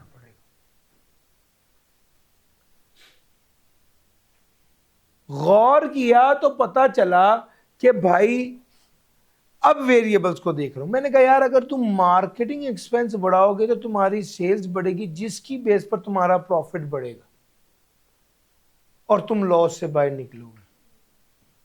पॉइंट समझ आ रहा है। दूसरे नंबर पे एक मशवरा ये भी था कि यार तुम तुम्हारे पास जो लड़का काम करता है ना उसको निकाल दो। लड़का निकाल दोगे तो 30,000 पर मंथ तुम्हारा बच जाएगा। यस और नो? लड़का निकालोगे 30,000 पर मंथ तुम्हारा बच जाएगा। अल्टीमेटली एक्सपेंस कम हो जाएगा, उससे भी तुम्हारा प्रॉफिट बढ़ेगा। ये मेरा डाटा मॉडलिंग में क्या था, मैं बता रहा था कि कौन से वेरिएबल को बढ़ाना चाहिए और कौन से वेरिएबल को कम करना चाहिए। अच्छा जी, डाटा इंटरप्रिटेशन, मैंने ये सारे काम करके निचोड़ निकाला। निचोड़ क्या है? मैंने निचोड़ ये निकाला कि यार तुम्हारी इस वक्त की मौजूदा सेल है 3,333, तुम्हारा मौजूदा प्रॉफिट है, और सॉरी तुम्हारा एक्सपेंस है, फिक्स कॉस्ट। तुम्हारी फिक्स कॉस्ट कितनी है? 3,333। और तुम मुनाफा कमाना कितना चाहते हो पर डे? 3,000। और तुम्हारा जीपी रेशो क्या है? मैंने इस फॉर्मूले लगाकर उसको बताया कि यार अगर तुम 31,665 रुपए की पर डे सेल करो ना तो तुम अपना डिजायर्ड टारगेट पूरा कर सकते हो। सर जी ये कॉस्ट का एक फॉर्मूला होता है, फिक्स्ड कॉस्ट, जितनी फिक्स कॉस्ट लग रही है प्लस डिजायर्ड प्रॉफिट। कितना डिजायर्ड प्रॉफिट है, टारगेट प्रॉफिट कह लो या डिजायर्ड प्रॉफिट कह लो, divided by cross profit ratio. इस बेस पर मैंने ये निचोड़ निकाला कि भैया तुम्हें सेल बढ़ाने की जरूरत है। तुम्हारी 31,665 रुपए सेल होगी ना, फिर जाके तुमको मुनाफा, डिजायर्ड मुनाफा कमा सकते हो। मैं आपको ना एक सिचुएशन में ले गया हूं और उस सिचुएशन में मैं आपको सिखा रहा हूं कि यार कौन कौन सा स्टेप कहां कहां पर काम करना है। सर जी ये आ गया डेटा इंटरप्रिटेशन। डेटा इंटरप्रिटेशन निचोड़ निकाल लिया मैंने कि भैया इतनी सेल करोगे तो तुम सरवाइव कर सकते हो, वरना सरवाइव नहीं कर सकते। अच्छा फिर उसके बाद अब हमने करना था डिसीजन मेकिंग और एक्शन। हमने ये सोचा कि यार अगर हम अपने पास कुछ ऐसी आइटम्स लेकर आए जो सस्ती भी हों और उनकी सेल भी ज़्यादा हो तो हम ये टारगेट अचीव कर सकते हैं। मिसाल के तौर पे वो बेचता था सिर्फ फॉर्मल शर्ट्स, मैंने उसको मशवरा दिया कि तुम टी शर्ट्स बेचो, ये ज़्यादा बिकती हैं। और वो बेचता था पैंट्स फॉर्मल, मैंने इसको कहा यार ट्राउजर भी बेचो, वो ज़्यादा बिकता है। इनकी प्राइसेस भी कम होती हैं, इनकी सेल भी ज़्यादा होती है, आप अपनी और प्रॉफिट मार्जिन अपना फिक्स ही रखो 20%। ये वाली चीज़ें ऐड करो। हमने ये डिसीजन किया कि अगर हम ये वाली चीज़ें ऐड करेंगे तो हम क्या कर पाएंगे, अपना टारगेट अचीव कर पाएंगे जो 31,665 रुपए की सेल है। तो पॉइंट समझ आ रहा है सर जी? सेल्स हम लोगों ने ये बात प्लान की और एक्शन ले लिया। खुद फैसलाबाद के जाके एक्सपोर्ट की टी शर्ट और ट्राउजर ले आए और ला के उसकी शॉप में माल डाल दिया। गल्ला बाता नहीं, एक्शन परफॉर्म किया।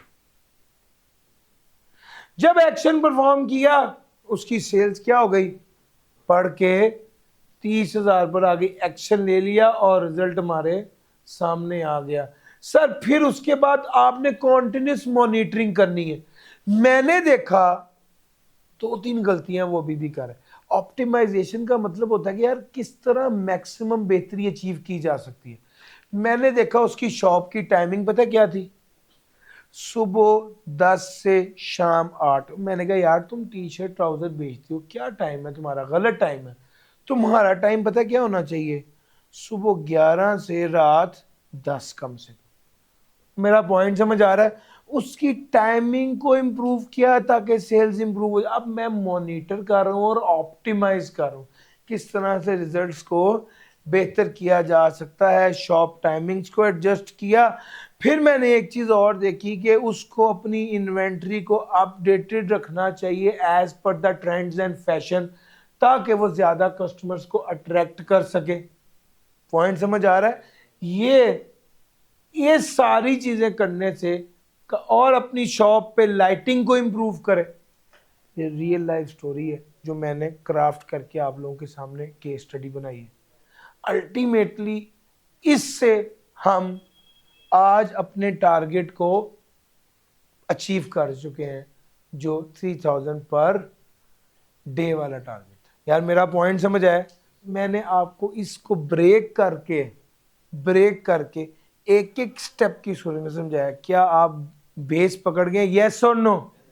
सर ये असल डेटा एनालिटिक्स ये है। मुख्तलिफ केसेस में मुख्तलिफ बातें हो सकती हैं ऑब्वियसली, लेकिन जो सबसे बेहतर एग्जाम्पल मुझे लगी जिसको मैं पिच करके आपको ये सारे पहलू सिखा सकता था, मैंने वो आपके सामने रख दिया। क्या ये बात आपको समझ आती है? यस और no? Sir ji this is all about data analytics. Data collect करना, डेटा क्लीन करना। जरा यार वेब स्क्रैपिंग क्या होती है? वेबसाइट से डाटा को इकट्ठा करना, इसे वेब स्क्रैपिंग कहते हैं। जब वो कहते हैं ना डाटा को कलेक्ट करना है, तो डाटा को कलेक्ट करने के लिए आप वेब स्क्रैपिंग से भी डाटा कलेक्ट करते हैं। फिर डाटा को क्लीन करने के लिए आप क्या करते हैं, डुप्लीकेशंस भी खत्म करते हैं और डाटा को कंसिस्टेंट करते हैं, मिस्टेक्स और इनकंसिस्टेंसीज को रिमूव करते हैं। आपने गौर किया मैं मंथ्स के डाटे को भी डेज पे ले गया था, यस और नो? बेसिकली मैंने डाटा को कंसिस्टेंट बनाया था। फिर डाटा एक्सप्लोरेशन थी। डाटा एक्सप्लोरेशन में हम क्या कर रहे थे? डाटा एक्सप्लोरेशन में हम क्या कर रहे थे सर जी? डाटा एक्सप्लोरेशन में हम डाटा को विजुअलाइजेशन, डाटा के स्टैट्स, डाटा की समरी और फिर उसको हमने ग्राफ की सूरत में प्लॉट कर दिया था। डाटा मॉडलिंग में हम रिलेशंस देख रहे थे और इंटरप्रिटेशन एंड इनसाइट में हम एक निचोड़ निकाल चुके थे कि भाई हम चाहते क्या है और किस तरह से अचीव होगा। फिर हमने डिसीजन मेकिंग की और एक्चुअल पर एक्शन परफॉर्म किया और फाइनली किस स्टेप पर थे, मॉनिटरिंग की और ऑप्टिमाइज किया ताकि हम बेस्ट रिजल्ट हासिल कर सकें। तो यार क्या सारी बातें पिक की हैं, आप ये पढ़ोगे, ये कपड़े वाली दुकान वाली स्टोरी आपके दिमाग में आएगी, आप चीज़ों को बहुत बेहतर हैंडल कर सकोगे। Sir ji, data analytics, what is data analytics, इसके साथ चलते हैं। इसकी 4 स्टेजेस हैं, बातें वही हैं लेकिन मुख्तलिफ अंदाज से। सब वो कहते हैं 4 स्टेजेस हैं डाटा एनालिटिक्स की। सबसे पहले डिस्क्रिप्टिव एनालिसिस, ठीक हो गया। डाटा एनालिटिक्स की 4 स्टेजेस जिसमें सबसे पहले डिस्क्रिप्टिव एनालिसिस। मैं आपको 4 बातों के 4 लफ्ज बताऊंगा, बस वही आपने पिक करने हैं। सबसे पहले डिस्क्रिप्टिव एनालिसिस, क्या हुआ। डिस्क्रिप्टिव एनालिसिस का क्या है, क्या हुआ सर, डायग्नोस्टिक क्यों हुआ। डिस्क्रिप्टिव क्या हुआ, डायग्नोस्टिक क्यों हुआ, प्रिडिक्टिव क्या होगा, क्या होगा सर, और प्रिडिक्टिव क्या होगा, और आखिरी था प्रिस्क्रिप्टिव क्या होना चाहिए और कैसे। एक मरीज डॉक्टर के पास आया, डॉक्टर ने देखा उसका चेहरा बिल्कुल सुर्ख है, टेम्परेचर उसका 104 है। ये क्या है सर, डिस्क्रिप्टिव एनालिसिस। डॉक्टर ने उसके बाद उसको चेक किया तो पता चला कि पीछे किसी जानवर ने उसको काटा हुआ है, उसकी कमर पर इतना बड़ा जख्म बना हुआ है। अब उसे पता चल गया कि ये वाला क्यों हुआ है, डायग्नोज किया। स्टेप नंबर 3, इस सिचुएशन में अगर ये मजीद रहा तो 2 से 4 घंटे में टेम्परेचर 105 प्लस हो जाएगा और ये बंदा एक्सपायर हो जाएगा। ये प्रिडिक्ट कर रहा है, उसी लाइन को आगे कैरी करना है। प्रिस्क्रिप्टिव क्या है, फौरी तौर पे उसको इंजेक्शन लगाया, उसको ड्रिप लगाई एंटीबायोटिक की ताकि वो रिकवर कर सके। ये क्या है, प्रिस्क्रिप्टिव ये है कि इसकी जान बचाई जाए और फौरी तौर पे जो एक्शन है वो लिया जाए। और मुश्किल तो नहीं लग रहा, ये 4 बातें हैं बस। आओ एक केस स्टडी करते हैं। ये मैंने आपको सारा बताया है। अब जो केस स्टडी आपको कराने लगा हूं, दिस केस स्टडी फिर वही बात है, बिजनेस की है और आईटी रिलेटेड। ये चैप्टर खास तौर पे बिजनेस के डाटा एनालिटिक्स के हवाले से, तो मैंने वो बिजनेस की रिलेटेड एग्जांपल्स जो हैं वो आपके सामने प्रेजेंट करनी है। गर्चे जो पिछली बात थी वो भी प्योर बिजनेस की थी और आप उसको डाटा एनालिटिक्स की बात कर सके। ये दूसरी एग्जांपल है, इसको भी ज़रा सुनिएगा। फॉर एग्जांपल करशी की एक प्रोडक्ट है जामेश्वरी, बड़ी हिट है। ख़ास तौर पे रमज़ान के महीने में तो टॉप हो जाती है सर। तो सर हमने देखा ये रमज़ान के महीने की करशी की सेल्स है, हमने देखा डिमांड कितनी है 10,000 की, प्रोडक्शन कितनी की है करशी ने 6,000 की, प्रॉफिट पर बोतल कितना था 3,000, टोटल प्रॉफिट कितना हुआ है 18 मिलियन। ये करंट सूरत हाल है। क्या हुआ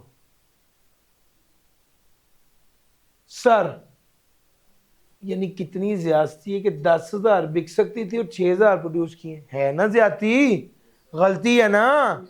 क्यों है ये गलती, वजह क्या है सर जी, वजह ये है कि आपने 4,000 यूनिट प्रोड्यूस ही नहीं किए, अंडर परफॉर्म किया आपने। तो असल में आपको 18 मिलियन का प्रॉफिट नहीं हुआ, बल्कि 12 मिलियन का प्रॉफिट में क्या हो गया है, लॉस हो गया। ये अब आपने अंदर की वजह पता की है, वजह पता की है। एक डिस्कशन है drill down analysis. Drill down analysis होता है कि वजह पता करने के लिए ज्यादा डिटेल में जाना। जैसे हम किसी बंदे को गौर से देखना तो उसकी तस्वीर जूम करते रहते हैं, बहुत ज्यादा जूम भी कर सकते हैं सर, ठीक हो गया। जिसको गौर से देखना चाहते हैं इसको कहते हैं ड्रिल डाउन। एक बंदा है, वो एक मैंने वो एक मेम सी थी, वो मैं देख रहा था कि एक बंदा जो है उसकी मिसेज ने उसकी तस्वीर ली है और वो जूम इन कर रही है, तो उसकी आंखों में जो सामने उसके मोबाइल का रिफ्लेक्शन आता है वो उस तक देख लेती है। वो बेसिकली क्या होता है कि ये ड्रिल डाउन होता है। आपने देखा सेल्स, आपने कहा जी साल की सेल है, मुझे मंथ वाइज सेल बताओ। मंथ वाइज है, मुझे वीक वाइज सेल बताओ। वीक वाइज है, मुझे डे वाइज सेल बताओ। डे वाइज है, मुझे आवरली सेल बताओ। यार आप गौर कर रहे हो मैं कितना ड्रिल डाउन कर रहा हूं? इसको कहते हैं ड्रिल डाउन करना। कुछ समझ आ रहा है? तो सर डायग्नोस्टिक एनालिसिस, आपने वजह पता की कि यार असल में इन्होंने अंडर परफॉर्म किया। अब अगला क्या है, प्रिडिक्टिव एनालिसिस। प्रिडिक्टिव एनालिसिस यह है कि आपकी डिमांड तो अगली बार 12,000 पर चली जाएगी और आपकी प्रोडक्शन कैपेसिटी कितनी है, 10,000। तो आपके यार इसको अपडेट नहीं किया था भाई, पता नहीं यार प्रॉफिट कितना अर्न किया है, प्रॉफिट कितना अर्न करेंगे, हुई थी बात लास्ट टाइम। सर जी प्रॉफिट कितना अर्न करेंगे, 30 मिलियन। तो सर पॉइंट समझ आ रहा है? लो सर प्रिस्क्रिप्टिव एनालिटिक्स, सर जी क्या होगा बता दिया, क्या होना चाहिए। वो कहते हैं भैया प्रिस्क्रिप्टिव एनालिसिस में ना आप मुख्तलिफ ऑप्शन जनरेट करते हैं और उसमें से जो आपको सूट करते हैं आप वो करते हैं। ये बिल्कुल ऐसे ही है जैसे मल्टीपल ऑप्शंस आपके सामने आ जाती हैं। सर जी मैं जब घर से निकलने लगता हूँ, एसबीआई की लोकेशन लगाता हूँ, तो मेरे पास एक 3-4 रास्ते आ जाते हैं ऑल्टरनेट रूट। मैं कहता हूँ फास्टेस्ट, तो वो मुझे एक ही रास्ता दिखाता है। यार मेरा पॉइंट समझ आ रहा है? मल्टीपल ऑप्शन को जनरेट करना और उसमें से एक सेलेक्ट करना, सर ये होता है प्रिस्क्रिप्टिव एनालिटिक्स। सर जी अब इसमें ना ऑप्शंस है मल्टीपल। एक ऑप्शन क्या है, आपकी डिमांड जो है वो तो 12,000 है, लेकिन आप सेल कर रहे हैं 10,000 की और आपका प्रॉफिट हुआ है 30 मिलियन का। केस नंबर 2, आपकी डिमांड तो है 12,000 की, लेकिन आप क्या कर देते हैं, आप प्रॉफिट आप अपनी प्राइस बढ़ाते हैं कि आपका प्रॉफिट 3,000 की बजाय क्या हो जाए, 4,000 हो जाए। अच्छा जब आप प्राइस बढ़ाएंगे तो क्या होगा, डिमांड आपकी 12 की बजाय कितनी हो गई है, 9,000 की। अब 9,000 की डिमांड हो गई है, 9 4 36, आप 36 मिलियन कमा सकते हैं। ऑप्शन जनरेट हो रही है सर। केस नंबर 3, डिमांड है 12,000 की, यूनिट आउटसोर्स कितना है, 2,000, प्रॉफिट पर यूनिट कितना कमाया, मेरा पॉइंट समझ आ रहा है? 12,000 की डिमांड थी, यूनिट जो आउटसोर्स किए वो 2,000 के थे, प्रॉफिट कितना कमाया। अच्छा अब आपने क्या किया, आपने ना यूनिट्स बाहर से बनवा लिए। जब याद रखना बाहर से चीज बनाते हैं तो आपका प्रॉफिट कम हो जाता है। आपका प्रॉफिट 3,000 से उल्टा 2,500 हो गया। आपने कहा भैया डिमांड थी 12,000 की, यूनिट्स आउटसोर्स किए 2,000 के, प्रॉफिट कमाया 2,500 रुपए पर यूनिट और आप ओवरऑल प्रॉफिट पर यूनिट इतना रह गया और ओवरऑल 33.6। अब यहाँ पे आपकी चॉइस है, आप कौन सा रास्ता अडॉप्ट करते हैं। बाजू का शॉर्टेस्ट और फास्टेस्ट रूट में अलग अलग होते हैं। रास्ता छोटा एक ही होता है लेकिन वहाँ पे ट्रैफिक होती है तो फास्टेस्ट दूर का रास्ता आ जाता है। सर यहाँ पर उसने आपको तीनों ऑप्शन दे देनी है, आपने देखना है फिर क्या बेहतर है, आपने देखना है क्या बेहतर है। सर जी मैं आपको यही कह रहा हूँ, अगर आपका टारगेट प्रॉफिट को मैक्सिमाइज करना है तो ऑप्शन बी इज बेटर। अगर आपका टारगेट अपनी प्रोडक्शन ही करते हुए अपनी फैसिलिटी को मैक्सिमम यूज करना है तो आप 30 मिलियन, मिसाल के तौर पे आप कहते हैं जी मैं बाहर से नहीं बनवाऊंगा, क्वालिटी कॉम्प्रोमाइज हो जाएगी और मैं अपनी प्रोडक्शन कैपेसिटी भी नहीं बढ़ा सकता, तो फिर ये ऑप्शन बेहतर है। ये तो आप खुद अपनी डिजायर बताते हैं कि मैं चाहता क्या हूं, उसके मुताबिक सिस्टम आपको ऑप्शन में से बेस्ट ऑप्शन देता है। तीसरा केस क्या है? तीसरा केस क्या है सर जी? तीसरा केस है कि प्रॉफिट कितना हो गया, कुछ आउटसोर्स का। और यार मेरा पॉइंट समझ आ रहा है sir ji, this is all about prescriptive analysis. Sir एक एग्जांपल और है यार, आपको मेरे साथ चल रहे हो आप? बस मैं खत्म कर रहा हूँ, ये वाला चैप्टर तो खत्म कर लूँ ना, भाई ने कभी पुराना ही कह दिया। सर एक बच्चा मेरे पास आया, आगे कहता है सर मैं बहुत कंफ्यूज्ड हूं, मैं बहुत कंफ्यूज्ड हूं, मैं तीसरी बार टेस्ट में फेल हुआ। डिस्क्रिप्टिव एनालिसिस कहता है ये बंदा तीसरी बार फेल हुआ है, ठीक हो गया। व्हाट इज द रीजन, क्यों फेल हुआ है? ये डायग्नोस्टिक एनालिसिस। मैं उससे बात करता हूं, उससे पूछता हूं कि भाई क्या वजह हो रही? कहते हैं भाई मैं तो सर सारे लेक्चर ले, तो मैं कहा लास्ट टाइम टेस्ट दिए थे? कहते हैं नहीं। मैं कहा क्यों टेस्ट नहीं दिए? कहते हैं नहीं दिए। मुख्तसर। मैंने कहा भाई टेस्ट नहीं दोगे तो अपने आप को इवेल्युएट कैसे करोगे? जो गलती आपको इधर टेस्ट में कर लेनी चाहिए थी आपने वो गलती पेपर में जाके की है, आप फेल हो गए, वजह पता चल गई। ये है डायग्नोस्टिक। मैंने ड्रिल डाउन एनालिसिस किया, वजह पता चल गई, और फिर उसके बाद मैंने देखा क्या रिलेशन है। सर जी मैंने उसको बताया आप प्रैक्टिस बढ़ाओगे तो आपकी पासिंग एक्सपेक्टेशन बढ़ जाएगी। दूसरे नंबर पे मैंने उसको कहा कोरिलेशन एनालिसिस किया, आप प्रैक्टिस बढ़ाओगे तो आपकी प्रैक्टिस बढ़ाओगे तो पासिंग परसेंटेज, पास होने की चांसेस जो है वो बढ़ जाएंगे। आप जितना टाइम लाइब्रेरी में पढ़ोगे, वर्किंग आवर्स लाइब्रेरी के रखोगे, तो वहां पर आपकी पासिंग परसेंटेज बढ़ जाएगी। सर सारा एनालिसिस करने के बाद ये नतीजा निकाला कि भाई अगर तुम जिस तरह अब तक चल रहे हो इस तरह ही चलते रहे तो इस बार भी फेल हो जाओगे। ये क्या है? Predictive analysis. जो तुम आज तक कर रहे हो अगर ऐसे ही करोगे तो इस बार भी नहीं पास हो पाओगे। और फाइनली मैंने उसको कहा भाई मेरी रिकमेंडेशन क्या है, सारे लेक्चर्स दोबारा लो और सारे वीकली टेस्ट दो और खुद ही से ज्यादा प्रैक्टिस करो। ये मेरी प्रिस्क्रिप्टिव एनालिसिस है कि इस तरह तुम पास हो। यार मेरा पॉइंट समझ आ रहा है?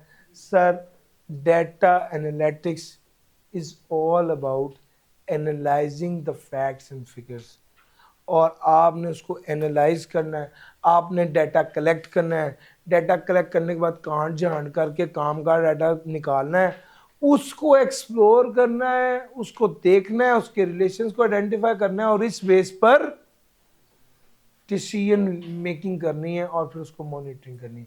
वो 7 स्टेजेस हैं, वो भी हो सकता है वो 7 स्टेप्स हैं, ये 4 स्टेजेस हैं। दोनों केसेस में हमारा टारगेट ये है। ले सर दिस वाज चैप्टर, मैंने आपकी एज पर माय कमिटमेंट आज मैंने आपको टेक्स्ट नहीं पढ़ाया, आज मैंने थ्रू आउट आपको स्लाइड से सारा डाटा सारी कवर किया है और टारगेट ये है कि यार आप एक एक पहलू को पिक करें। क्या आज का लेक्चर बेहतर रहा? यस और नो? ठीक हो गया? आज आप मुझे उतने थके हुए भी नहीं लग रहे। जी सर। जी सर अब इसमें मेन जो पॉइंट है वो ये है कि आपको मैंने ये जो मैंने 2-3 जो एग्जांपल्स दिए ये असल में एप्लीकेशंस ही हैं सर। यहाँ पर जो आखिरी बात आपके साथ करनी है, आप इस पूरे 2 चैप्टर्स को गो थ्रू करें। जहाँ पर मसला है मैं हाजिर हूँ। कल इंशाल्लाह पहले चैप्टर 4 कराऊंगा, फिर चैप्टर 2 करवा दूंगा। ठीक हो गया? तो कल इंशाल्लाह ये हो जाएगा, परसों फिर हम लोग चैप्टर 5 और 6 कर लेंगे। डन हो गया सर? यार ठीक है, अच्छे से समझ आ गया? यस और नो? नहीं सर, आज के लिए इतना ही था। थैंक यू जी, अल्लाह हाफिज़।